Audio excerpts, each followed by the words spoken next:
Hello friends, कैसे हैं आप सभी लोग। मुझे पूरा विश्वास है कि इस कठिन समय में आप लोग अध्ययन कर रहे होंगे। बच्चों, आज हम लोग महासागर के बारे में जानेंगे कि महासागर आखिर क्या होते हैं और ये कितने प्रकार के होते हैं। इसके अलावा हम लोग सागर के बारे में जानेंगे कि आखिर सागर क्या होते हैं, जिसको हम लोग समुद्र भी कहते हैं। इसके अलावा बच्चों हम लोग ये जानेंगे कि वो ऐसा कौन सा सागर है जिसका रंग लाल रंग का होता है, तथा हम लोग ऐसे सागर के बारे में भी जानेंगे जिसमें कोई डूबता नहीं है। अर्थात अगर आप ये सोच रहे होंगे कि आप उस सागर में डूब जाएंगे तो ऐसा बिल्कुल नहीं होने वाला है, जैसे कि आप लोग वीडियो में देख रहे हैं। ठीक है। इसके अलावा बच्चों हम लोग दो ऐसे महासागरों की बात करेंगे जिनका जल आपस में मिलता नहीं है, अर्थात जहां मिलते हैं वहां मोटी दीवारनुमा संरचना बना लेते हैं और दोनों महासागरों का जल अलग अलग रंग का होता है। इसके अलावा हम लोग ऐसे महासागर की चर्चा करेंगे जिसका नाम किसी देश के नाम पे पड़ा है, तथा हम लोग ये भी जानेंगे कि यस आकार का महासागर कौन सा है और त्रिभुज के आकार का महासागर कौन सा है। तो चलिए बच्चों शुरू करते हैं। अगर आप लोगों ने अभी चैनल को सब्सक्राइब नहीं किया है तो सब्सक्राइब जरूर कर लीजिएगा, ताकि जो भी हम लोग वीडियो बनाएं आपको अपडेट्स मिलता रहे। तो चलिए शुरू करते हैं।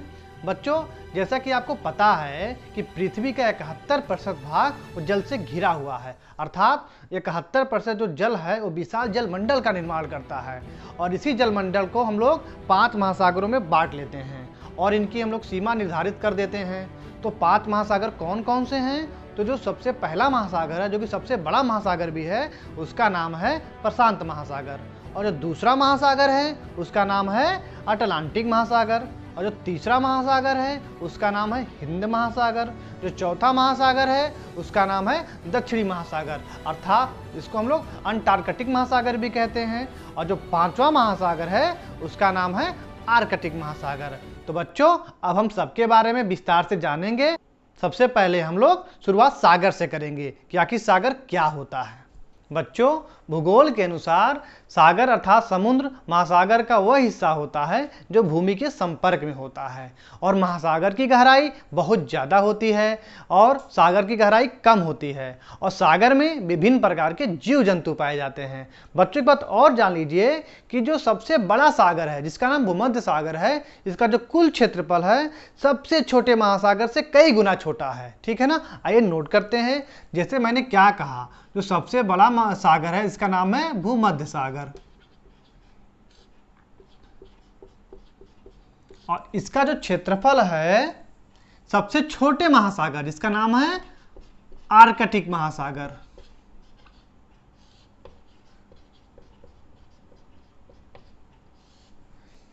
यानी कि सबसे बड़े सागर का क्षेत्रफल सबसे छोटे महासागर से कई गुना छोटा है। ठीक है ना बच्चों। अगर आसान शब्दों में कहा जाए कि सागर क्या होता है तो अब क्या कहेंगे कि महासागर का वह छोटा सा हिस्सा, क्या कहा मैंने, छोटा सा हिस्सा, यानी महासागर का वह छोटा सा हिस्सा जो भूमि के संपर्क में होता है सागर कहलाता है। क्या कहा मैंने, महासागर का वह छोटा सा हिस्सा जो भूमि के संपर्क में होता है वो सागर कहलाता है। आइए इसको एक फिगर के माध्यम से समझते हैं हम लोग। जैसे हमारा देश जो भारत है हिंद महासागर के चारों ओर स्थित है। मान लीजिए हमारा देश भारत है,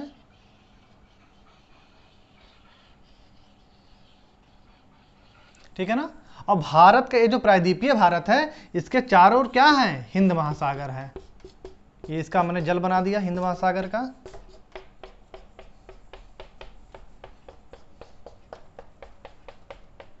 ये म्यांमार देश है, क्या है, ये हिंद महासागर है।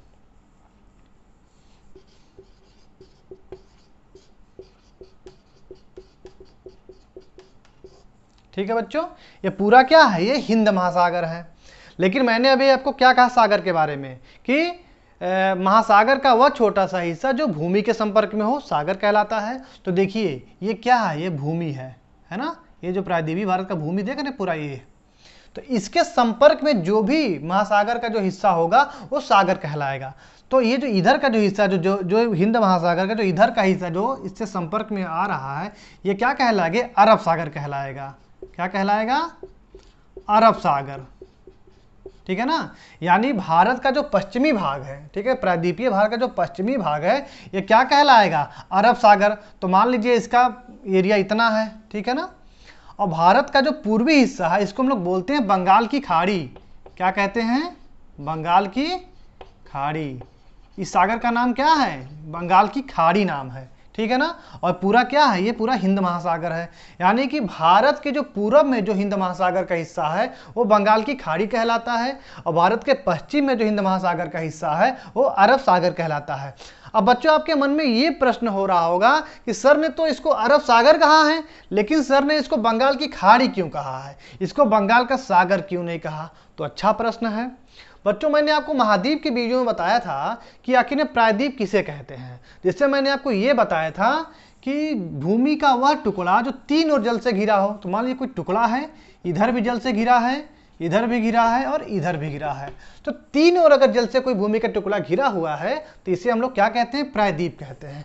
उसी प्रकार अगर कोई जल राशि है, अर्थात कोई जल का कोई भाग अगर तीन ओर स्थल खंड से घिरा हो, यानी तीन ओर भूमि से घिरा हो, तो उसे हम लोग खाड़ी कहते हैं। ऐसे मान लीजिए, यहीं देख लीजिए, ये देखिए, ये जो हिंद महासागर का जो हिस्सा है ये इधर भी भूमि से घिरा हुआ है, इधर भी घिरा हुआ है और इधर भी घिरा हुआ है, तीन ओर से घिरा हुआ है ना, इसीलिए इसको लोग बंगाल की खाड़ी कहते हैं।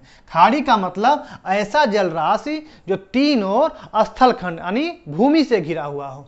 देख लीजिए, जैसे कि मान लीजिए ये कोई स्थल है और इसमें समुद्र का पानी अंदर है, तो इसको हम लोग क्या कहेंगे? इसको हम लोग खाड़ी कहेंगे, ठीक है ना। मान लीजिए कोई देश है, ठीक है ना, तो इसको हम लोग क्या कहेंगे? खाड़ी कहेंगे। यानी कि वह जल राशि जो तीन ओर स्थल खंड से घिरी हो वो खाड़ी कहलाती है, ठीक है ना। तो बच्चों आपको सागर के बारे में समझ में आ गया होगा। बच्चों अब हम लोग लाल सागर की बात करेंगे कि आखिर लाल सागर किसे कहते हैं। तो अभी मैंने आपको शुरुआत में बताया था कि वह कौन सा सागर है जिसका जल लाल रंग का होता है। तो बच्चों लाल सागर का रंग लाल रंग का होता है। ऐसा क्यों होता है, जानना चाहेंगे आप लोग? बच्चों सबसे पहले हम लोग ये जाने कि लाल सागर है कहां। तो बच्चों जो अरब प्रायद्वीप है और जो अफ्रीका महाद्वीप है दोनों संपर्क में है ना बच्चों। मान लीजिए अफ्रीका महाद्वीप है, अफ्रीका, और अरब सागर है, इसके बीच का जो भाग होता है इसको हम लोग बोलते हैं लाल सागर, ठीक है बच्चों, ये लाल सागर कहलाता है, ठीक है बच्चों। अब हम आप ये जानेंगे कि इसका जल लाल रंग का क्यों होता है। तो इस सागर में एक काई पाई जाती है जिसका नाम है ट्राइकोटेशियम इरिथियम। तो ट्राइकोटेशियम इरिथियम नाम की जो हरी नीली शैवाल पाई जाती है, इसी के कारण इसका रंग लाल होता है, ठीक है ना। अब हम लोग मृत सागर की बात करेंगे कि मृत सागर किसे कहते हैं। तो जो मृत सागर है बच्चों, इसमें कोई डूबता नहीं है, हमेशा तैरता रहता है। और मृत सागर एक झील है, ये सागर न होकर क्या है? झील है। इसे हम लोग कहते तो सागर हैं, लेकिन ये सागर नहीं है, एक झील है। और इसका जो लोकेशन है मध्य पूर्व एशिया में इजराइल, फिलिस्तीन और जॉर्डन देशों के बीच में स्थित है, ठीक है। और बच्चों इसका जो पानी है, जो डेड सी है यानी कि जो मृत सागर है, इसका जो पानी है ये समुद्र के पानी से 8.6 गुना ज़्यादा खारा है। और इस खारे पानी में ना तो कोई व्यक्ति जीवित रह सकता है और ना ही कोई वनस्पति उग सकती है, इसीलिए इसको डेड सी कहते हैं, ठीक है। अब बच्चों हम लोग महासागरों की सीमा रेखा के बारे में देखेंगे कि आखिर में महासागर की सीमा रेखाएं कहाँ कहाँ तक स्थित हैं। तो जैसे कि आप लोग इस फिगर में पूरा देख रहे हैं कि इसमें पांचों महासागरों को दिखाया गया है, अटलांटिक महासागर, प्रशांत महासागर, दक्षिणी महासागर, हिंद महासागर और आर्कटिक महासागर। और पांचों महासागरों का पूरा क्षेत्रफल दिखाया गया है कि कहाँ कहाँ तक स्थित है, ठीक है। तो बच्चों अब हम प्रशांत महासागर की बात करेंगे।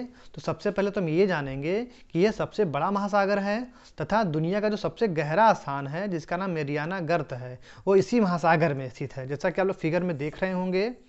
तथा बच्चों एशिया, ऑस्ट्रेलिया, उत्तरी अमेरिका तथा दक्षिणी अमेरिका महाद्वीप, ये जो चारों महाद्वीप हैं इस महासागर के चारों ओर स्थित हैं। यानी कि जो प्रशांत महासागर है वो एशिया, ऑस्ट्रेलिया, उत्तरी अमेरिका और दक्षिणी अफ्रीका महाद्वीप के बीच में स्थित है। और बच्चों प्रशांत महासागर का जो आकार है वो त्रिभुज के आकार का है, ठीक है। अब हम लोग अटलांटिक महासागर की बात करेंगे। जो अटलांटिक महासागर है, पहले इसका लोकेशन हम लोग जानेंगे कि इसका लोकेशन क्या है। तो उत्तरी अमेरिका, दक्षिणी अमेरिका, यूरोप तथा अफ्रीका महाद्वीप के बीच में जो महासागर है उसे हम लोग अटलांटिक महासागर कहते हैं। यानी कि अटलांटिक महासागर के चारों ओर 4 महाद्वीप हैं। कौन कौन से? उत्तरी अमेरिका, दक्षिणी अमेरिका, यूरोप और अफ्रीका। और अटलांटिक महासागर का जो आकार होता है वो अंग्रेजी के यस आकार का है। कौन से आकार का? देखिए ध्यान से, ब्लू कलर में दिखाया गया है, यस आकार का। ठीक है, अब हम लोग हिंद महासागर की बात करेंगे। तो बच्चों, यह एक ऐसा महासागर है जिसका नाम किसी देश के नाम पे पड़ा है। किस देश के नाम पे पड़ा है? सोचिए और बताइए, क्या नाम है? हिंद महासागर। यानी कि ये हिंद जो है ये हमारे देश हिंदुस्तान से लिया गया है। यानी कि हिंद महासागर का नाम हमारे देश हिंदुस्तान के नाम पे पड़ा है। और जो हिंद महासागर है इसके उत्तर में एशिया महाद्वीप है, इसके पूर्व में ऑस्ट्रेलिया महाद्वीप है और इसके पश्चिम में अफ्रीका महाद्वीप है। ठीक है बच्चों, अब हम लोग दक्षिणी महासागर की बात करेंगे। तो जो दक्षिणी महासागर है ये अंटार्कटिका महाद्वीप के चारों ओर फैला हुआ है। जो अंटार्कटिका महाद्वीप है ये दक्षिणी ध्रुव में स्थित है, ठीक है ना, और अंटार्कटिका महाद्वीप दक्षिणी गोलार्ध में स्थित है। तो आप देखिए ध्यान से मैप में, ये येलो कलर में आप देख रहे हैं ना, ये अंटार्कटिका महाद्वीप है और इसके चारों जो आप देख रहे हैं नीले रंग में जो जल घिरा हुआ है वृत्त के आकार में, ये क्या है? दक्षिणी महासागर है। तो चूंकि ये अंटार्कटिका महाद्वीप के चारों ओर फैला है इसीलिए दक्षिणी महासागर को हम लोग अंटार्कटिक महासागर भी कहते हैं। अब बच्चों हम लोग बात करेंगे आर्कटिक महासागर की। तो यह विश्व का सबसे छोटा महासागर है और ये उत्तरी ध्रुव के पास स्थित है। यानी कि अगर आप उत्तरी गोलार्ध में जाएंगे तो जो उत्तरी ध्रुव है ये क्या है? ये आर्कटिक महासागर ही है और ये साल भर बर्फ से ढका रहता है और जब ग्रीष्म काल आता है तो इसका 50% बर्फ पिघल जाता है। ठीक है बच्चों, आप जो चित्र देख रहे हैं ना, इसमें 2 महासागर हैं जो आपस में मिल रहे हैं लेकिन इनका जल आपस में मिश्रित नहीं हो पा रहा है। एक हिंद महासागर है और एक प्रशांत महासागर है। तो बच्चों आइए जानते हैं इनके बारे में। तो ये जो दोनों महासागर हैं, हिंद महासागर और प्रशांत महासागर, ये अलास्का की खाड़ी में मिलते हैं। और बच्चों वैज्ञानिकों के अनुसार दोनों जल के न मिलने का जो सबसे प्रमुख कारण है वो ये है कि एक जल बहुत मीठा है और एक जल खारा है। अर्थात खारे तथा मीठे पानी का घनत्व, तापमान और लवणता अलग अलग है। और बच्चों कुछ वैज्ञानिकों का मानना है कि सूर्य के प्रकाश के कारण अलग अलग घनत्व के जल का रंग अलग अलग दिखता है। तो बच्चों ऐसा नहीं है कि दोनों महासागर मिलते नहीं हैं, मिलते हैं लेकिन हमको ये मिलते हुए दिखाई प्रतीत नहीं होते हैं, जिसका प्रमुख कारण है एक जल का खारा होना और एक जल का मीठा होना। और इनका लवणता और तापमान भी एक प्रमुख कारण है। ठीक है, तो बच्चों इस तरह हम लोगों ने महासागर और सागर के बारे में अच्छे से अध्ययन कर लिया। अगर आपको वीडियो देखने के बाद कोई डाउट हो तो आप मुझे कमेंट बॉक्स में मैसेज कर सकते हैं और अगर आपको वीडियो अच्छा लगा हो तो लाइक कर दीजिएगा। थैंक यू बच्चों।